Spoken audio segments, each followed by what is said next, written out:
Well, good morning and happy Thursday to everyone, or afternoon, or evening. Hey guys, welcome to Cloud Talk Live.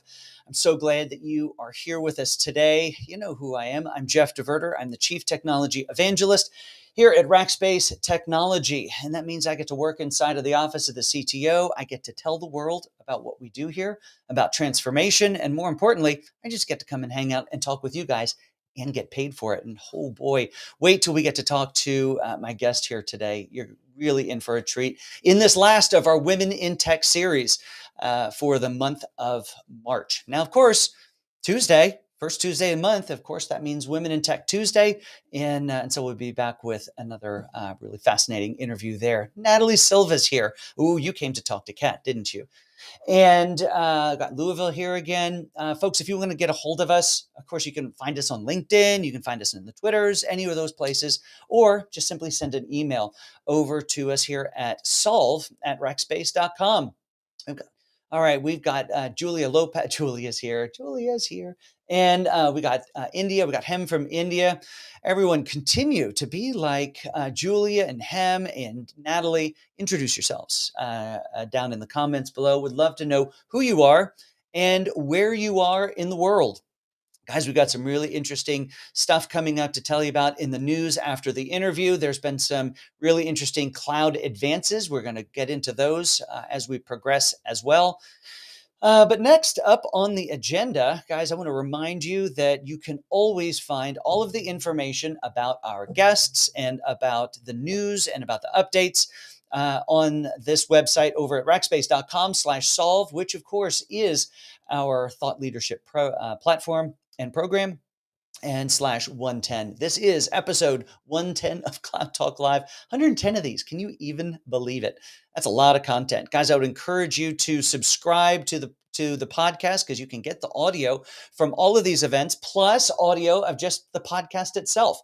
This week, Srini Kaushik, Rackspace's new EVP and CTO, my boss. So go listen to his and comment and say nice things. Maybe I'll get a raise. Who knows? All right, we've got Michael from Houston again. That's just great. Michael, you're becoming a bit of a regular. Glad that you are here. We have Sanjan from India. We always have a great group from India. Pennsylvania showing up again. James is here. Thank you, James, for coming back in. And Pucha from WM Media. Oh, UAE is here. I think this may be one of the first times we've had somebody from there. Hey, guys, it is still Cybersecurity Infrastructure Security Agency is still recognizing the fact that this is heightened security times. Encourage you to have your shields up. If you don't know what that is, go over to cisa.org/shields-up, and you can learn all that you need to do to be prepared. Hey, I love it when people in the chat just start talking to one another. Well, I mentioned we have a great guest here today, and this does sum up our Women in Tech month. You can find replays of all of the great women that we've had here on the program over at rackspace.com/solve/women-tech/2022. But today, it's all about having Kat Dizon on. And Kat and I got to work together for a number of years while she was here at Rackspace. And Kat has gone on to do some amazing things in the tech industry and at large. So with that, Kat, come on up on stage. I think Daniel can make that happen. Kat, welcome to Cloud Talk Live. Thank you, Jeff. It's great to be here. I'm so glad that you're here. Look at that. We got people from Houston. We've got people from United Arab Emirates. They're from India. They've all come to hear you. They want to know more about you. So welcome. I'm so glad you're here. You and I got to spend some time together working on the same teams inside of Rackspace. How long were you here at Rackspace? So I was at Rackspace for 11 years. Okay. Started in 2005 and entered into the Linux side of the house, working in managed hosting.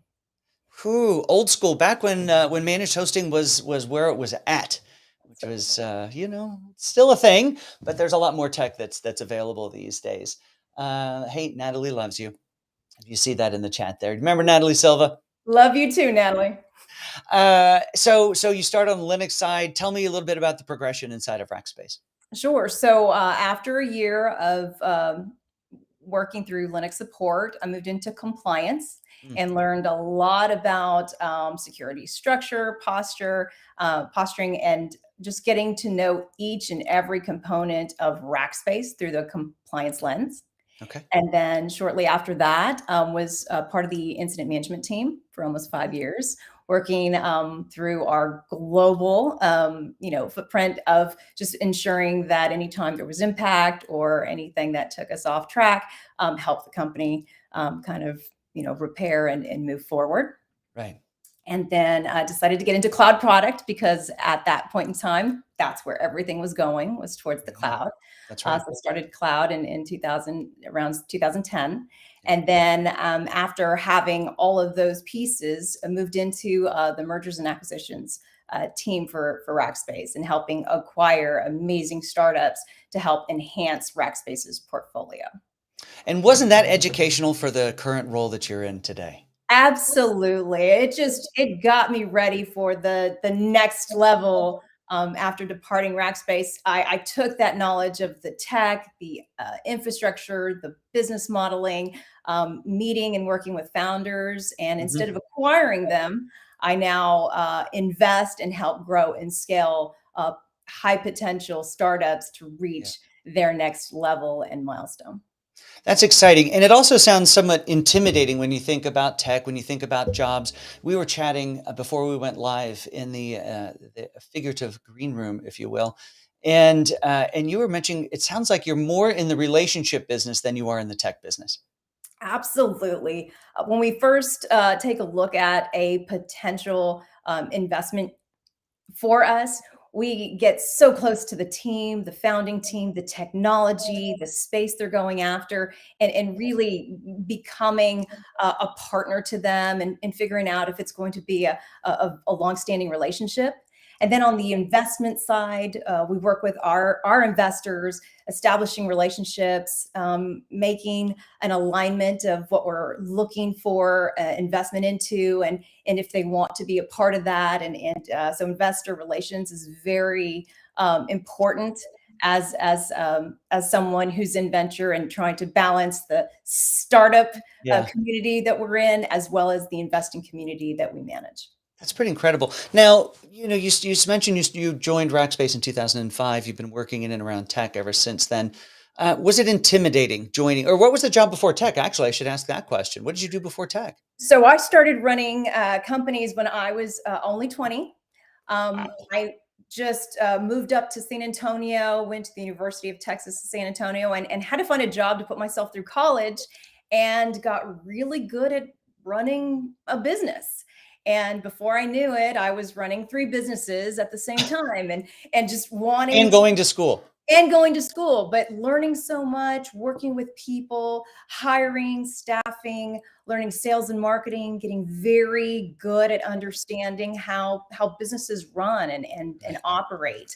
And before I knew it, it was 2005. I was looking for my next, step in my career, Yeah. and technology was just getting so advanced and so exciting, and everybody was into it and talking about it. So I felt, gosh, you know what? I think I've got the stamina to try something new, take what I've learned Yeah. and add a technology layer to it. Very interesting. Was it intimidating at all moving into tech? I mean, tech is a very different thing. It can be, hey, it's a bit of a black box when you think about what's happening behind the scenes, and it can tend to be a very male-dominated environment. So, would any of that stuff intimidate you, or was it just a great challenge? I think it was just a great challenge. I was very honest going into into Rackspace, saying I Yeah. know nothing of tech, but I'm a good learner, and I'll make sure I get up to speed. And before you know it, month two, month three, you start getting that education. You start hearing similar stories. You start understanding conceptually what's going on, and then you start getting into the details. Yeah. So it's just something more to learn. And if you're determined enough and a student of life to keep Right. going, the advancements are actually very challenging but very exciting. And I Yeah. think that's what fed my will and my determination to continue to evolve with the technology. Well, and one thing I've learned about you is the best way to get and someone like yourself motivated is to tell you you can't do it, and it's like, I'll show you. That was the amazing part of my experience with Rackspace was there was so much runway to learn, to develop, and to continue to push the envelope for yourself of what could I do next? What more could I do? What more can I take on? Yeah. And that just matched my personality to a T. That's fantastic. And, I've worked at a lot of different companies through my career. And one of the things that I do appreciate about Rackspace is, when you think meritocracy, and that's a big word, but if we break it down, it's effectively if you can deliver and you're a nice person and good person to work with, and you've got a good head on your shoulders, you can really do about anything you want to do around here. Absolutely, and I think a lot of folks misunderstand just because it's a technology company, there's so many Mm, factors that go into being an amazing company, right. beyond the tech. The tech has to be fantastic, but there's Yeah. so many other things that you get a vantage point into, whether it be sales or marketing or just the community or the space and industry. So there's so much that folks can kind of contribute to, alongside the tech and complement the whole business. It's a really good point. On Tuesday, this past Tuesday, we had Rackspace's chief marketing officer, Casey Schilling, on. And was it the last? I think the last stop before she came here was CMO over at Zoe's Kitchen. And as you're saying that about all the other things you have to do, finally having the epiphany of the fact that working in tech doesn't mean you have to be a coder. I mean, if you work at Zoe's Kitchen, not everybody has to be a chef. There's a whole lot of other stuff that has to happen along the way. Yeah. And that's usually my advice. If somebody's in between what to do next for a career, I always encourage them to take a look at the tech industry. There's never a shortage of opportunities that can tech will come. It's something that's learned. It's always changing. So you can catch in midstream Yeah. and learn. But it's something to always have in mind to get into. Boy, and talk about a future-proofed market. I mean, it's in every industry. It is the underpinning of everything, and it's not going anywhere anytime soon. Not anytime soon.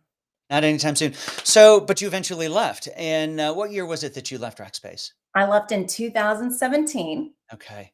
Coming out of Rackspace, tried to figure out what to do next. And, I had a friend and also former racker that was Mhm. contemplating the same thing, what to do next. So had that, proverbial coffee together to try to figure out what we should do. Coffee can be And dangerous. but we talked through our favorite highlights of Rackspace and our time Yeah. working together, and we realized it was really working with founders, assessing technology, figuring out what it would take to help them scale and grow. And it Yeah. kind of started to come together that we wanted to start an investment firm and start investing in these startups and get in um, earlier stage startups to help guide them through what they're about to embark on with a Yeah. tech journey and building a team and building great product. That's really interesting. But running that isn't the only thing that you do, of course. There's several boards that you're a part of. Why don't you tell us about a few of those? Sure. So one of the boards that I'm on is for Geekdom, which Mhm. is our startup community in San Antonio. It's an environment that we encourage startups to not only come, find their idea, build it, but really just scale and thrive. Yeah. And they produce a lot of programming, workshops, mentorship, just really trying to find those entrepreneurs locally to help them come up with that amazing idea and help them build that out. Right. Super interesting. Yeah, and one of the another brainchild of Graham Weston, and really has grown and really driving a lot of interesting tech out of San Antonio. It's great to watch, the startup news. It's great to watch the investment news and see these little seedlings of ideas that now are really pretty impressive businesses at this point. They are. They are. Hey, well, how about some of the others? I mean, you do a lot of mentorships type stuff as well I from a board. do. I have an 8-year-old daughter, and Yes. she is just an extraordinary human being. I mean, Mhm. she is fearless. She is competitive, and I think having a daughter and being her primary, cheerleader of all things, it's had me change my outlook on Hmm. how I can contribute not only to the tech community, but to Yeah. the community in total. And there are Right. two boards that I sit on. One is Girls Inc., which Yeah. is a San Antonio chapter where we focus on providing programming and workshops to areas of the city that may be underrepresented or underserved, and getting those girls from ages 5 to 16 to help them think about their future, what they want to Yeah. do, what are their interests, how do we cultivate that, and how do we help them get to thinking about who they want to be, as leaders in the community and beyond. What kind of Right. schooling do they want? Do they know what STEAM is? What Hmm. excites them? So it really has me doing what I can on the times and availability that I have to help support those girls that, gosh, they could be our next tech leaders. They could be our next city leaders. And they're local to San Antonio. So it gives me such great pleasure to be a part of that board and Right. make an impact in the community. That's really interesting. When you think about what you're able to do, I love how you've taken what you've done with your daughter and built this fearless little powerhouse of a human, and now helping to, like you mentioned, in some of these parts of San Antonio that maybe are underrepresented or underserved, that the future really is an open door, and they can really pretty much attack anything that they want to go do. That's right. And because we're finding out that our entrepreneurs are getting younger, they're starting earlier. There's Yeah. another board that I sit on and it's called Venture Lab.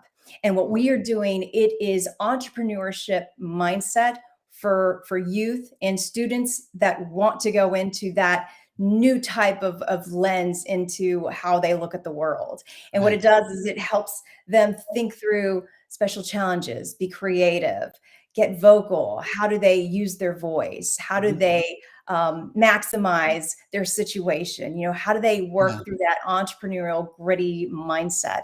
And it offers programming to students and kids that are looking to really unlock that. And we're starting to see those that go on to the universities, and they're already on their seventh idea, their eighth idea Really? of industry, what they want to tackle, because they already started at such an early age of how to see through problems and how to think beyond the Right. day-to-day school classwork. So Think beyond it's homework. yeah, it's just amazing with these kids' ideas without limitation Mm. where it takes them. How do they And do that, Kat? Is it through the school, or is it something outside of school that they get involved in? it's outside of school. It's actually a curriculum that you can go to venturelab.org on online, and Okay. you can download programs, you can download content and workbooks, and they have these exercises that really get your child thinking creatively and how they would solve problems and how they would solve for to improve ways that's currently going on in the world. And it's just amazing what they come up with. And you just see that change of how they rationalize things moving forward. That's incredible to give them that mindset at such an early age and realize that creative thinking, even in a traditional work environment, when problems arise, they're going to approach that completely from a different angle, of the sky's the limit. And if the problem's right here, they're not going to come at it straight ahead. They'll come at it from the side. They'll come at it from underneath or on top. That's right, because there's no how to for them. They just have to think it and really figure out and feel their way through it. And it opens so many other ways for them to explore. Yeah. Hey, tell me about Beam Angel Network real quick, as we're starting to get a little close on time. Absolutely. So the Beam Angel Network, we started that during the pandemic. The Austin chapter opened in 2020. The San Antonio chapter opened in 2022. I'm sorry, 2021. Okay. And what we do is we are a group of investors that look for women-led startups Hmm. to invest in, to help mentor, scale, and grow. Yeah, But it's very specific because as we know, a lot of investment dollars go elsewhere. They're not they made do. to the women-led startups. So here is a community that is fully supportive of the woman founder, female founder, to come in, help them be ready for their startup, get them to a place where they can take funding, and then help them send them off on their way to continue to build and grow. So Beam, love that they're in San Antonio. Love that their focus is on women founders. And if you're a woman founder that's looking for funding, please reach out to Beam Angel Network, as we are always looking for investment opportunities and for those to help mentor. Well, you obviously mustn't ever sleep because you're involved in so many things. So we just have a minute or two left here with you, Kat, and boy, this has been a hard question for some of the ladies to answer, but I think you sort of live this question. But if you were to now, we get a lot of ladies who will comment and say, or men, husbands will take these, and dads will take these episodes home to show their teenage daughters, their grade school daughters, to say, hey, look at these ladies who've done this stuff. What's your message to them? What, as this video gets carried home to be shown? What do you say to that 12-year-old, 10-year-old, 15-year-old? I would say, have your voice, use it, have an opinion, find your perspective on things, and make sure you share them. I think many times people are afraid to share their ideas. They don't know how it'll be received. They maybe aren't sure how to deliver it, but very direct, very pointed on what they're thinking, what they're feeling, but always use your voice on things, because I think that instills a confidence. If you're used to hearing yourself deliver messaging or delivering how you feel, Yeah, it starts to come out a lot easier. And even some adults just don't know how to yeah. get their voice going, or when do I say it? How do I say it? Just say it. Just say it. You can You'll naturally. figure out when it works and when it doesn't. Exactly. You'll find your rhythm, you'll find your way, your style, but start with just speaking up, saying things, seeing things, and communicating what you're feeling. And naturally, that will come to be something very easy for you to do, rather than it be painstaking when you finally want to use your voice but just aren't sure how to do it. Start young, start off, and keep it growing, to make sure that you're included in every conversation. Every conversation you want to be a part of, there's no reason you shouldn't be there. That's right. Kat, that is inspiring, and a little bit for me as well, I'm going to say. So thank you so much for being here. It's great to see you again. It's been way too long, and you're an inspiration of what you're doing, both in from a professional career, but also the boards and the different areas of interest that you're a part of. And congratulations on that new little black belt running around your house. Oh, thank you so much. She's a fearless young leader, and I'm raising her. So I again just Yay! she fills my bucket. But thanks so My much. my guess is she's not too shy to share her opinions either, is she? Not at all, not at all. I know what I'm in for now, but glad to have her starting off so young in a leadership role. So Kat, that's wonderful. Again, thank you so much for being here today. Everyone, I hope you enjoyed meeting Kat. You can find her over on LinkedIn, Kat Dizon. She's there, and I'm sure would love to hear from you, especially if you are a female startup and looking for some guidance and or funding. yes, please reach out. All right. Thank Thanks you. so much, Kat. Have an amazing day. You too. All right. Well, everyone, how about that? I hope you found that as inspirational as I did. These episodes that we've been doing with women in tech throughout this month, I'm going to tell you, I really felt like I wanted to do it because the world needed it. I'm sort of learning I did it because I needed to do it. And there have been some amazing messages that have impacted me, whether it's been this one, Casey on Tuesday, Angela last Thursday. How amazing was that one? If you haven't heard it, you really want to go back and listen to that one. Hey, if you want to get the audio from any of these, of course, just go over to rackspace.com/solve/110 and or subscribe to the Cloud Talk podcast. You can see the image right there. Why don't you everybody go ahead and do that right now? That will certainly help my numbers. And I do report those numbers to the CEO, and he does care. So that takes us from our interview, which was just, I love that discussion so much. Kat is an amazing woman. So, hey, let's talk about this week in the cloud and see what is new in the cloud space, everyone. And let's push all the right buttons here. There we are. The first bit of news is it's all cyber today, guys, and it starts with a story that I read about crypto mining. And guys, threat actors are compromising cloud accounts all over the place. Not so they can go in and steal your data. Well, they may do that, but ultimately, so they can get in and spin up their own servers that they can use for crypto mining. It's big business, folks.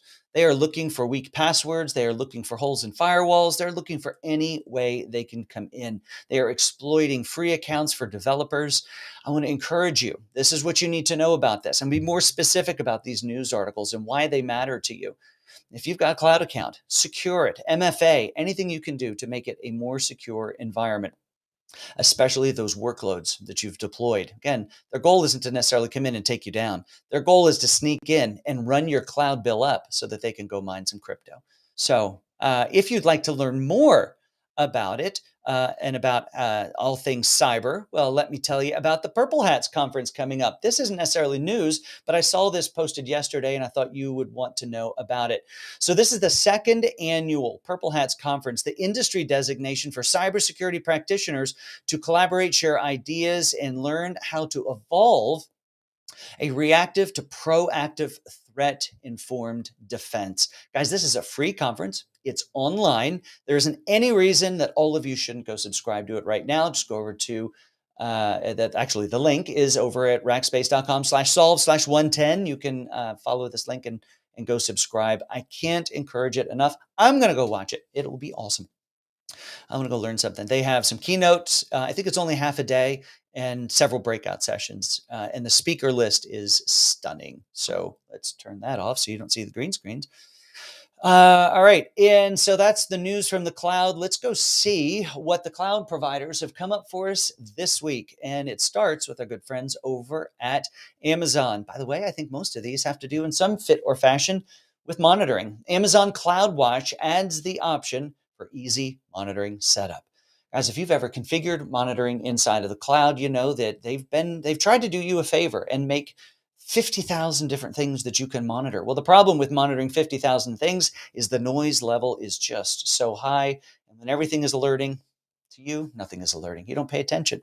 But now they've set up a way to do this in an easy fashion. Here are the prescribed things to monitor. You can still go monitor all the other things if you want to, if they matter to you, but they've made it easier. Thank you so much, AWS. Now over to Azure, general availability for Azure Data Explorer, which supports conditional access. If you remember, Tuesday's update for Azure was also in the Azure Data Explorer, where they had the ability to have more than one data connection inside of there finally, and now they're supporting conditional access. So you just don't have everybody going in and looking at everything. You can set up some guidelines and some rules.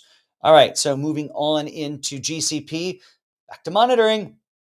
User-defined labels are now integrated into PagerDuty, PubSub, webhooks, email notifications. There's several more, but if you want to learn more about all of that stuff, just head over to rackspace.com/solve/110 and click on the link, news item link, and you can go in and see everything. By the way, for this update or all these updates, you're going directly to either AWS, Azure, or Google product announcements and configuration information. So go check that out. All right. Thank you so much, Clouds. Again, all of that information over at solve/110, episode 110. Okay, what's left for us to do here? You come work for us. Well, not for me. I don't want anybody working for me. I like being an individual contributor. But job of the day, here is what it is. Guys, we have this amazing partnership over with a little company called Snowflake, and we need some more help there. So we're looking for a lead Snowflake delivery architect. We're expanding the team of motivated technologists with a proven track record of delivering results in technology. And if you're smart about all these things and Snowflake, have I got a job for you? So here's some more of that detail, what I was just telling you about. We're looking for somebody who's passionate about helping customers build modern data solutions at scale. You know, when we were chatting with Kat just a few minutes ago, we talked about technology being a place that is future proof. Do you know what's future proof? A career in data. So come on over and join us. And if you want to apply for that job, of course, I have a link at /110. You can go there. Do I say that too much? You can let me know. Subscribe to the podcast. Everyone, that is it for us this week here at the Cloud Talk Live program. Huge thanks to Julia and to Megan and to Daniel and everybody else who helps pull this little shindig together. We've had some amazing guests on this month for Women in Tech. We've had some incredible responses from our guests and from you guys listening and watching in. Some great encouragement came in even this morning into one of those, actually for Angela's episode from last week. Everyone, hope you have an amazing rest of your day here on Friday Eve and a great weekend when we get to it. And you know what? We're back here on Tuesday. And I look forward to seeing you then.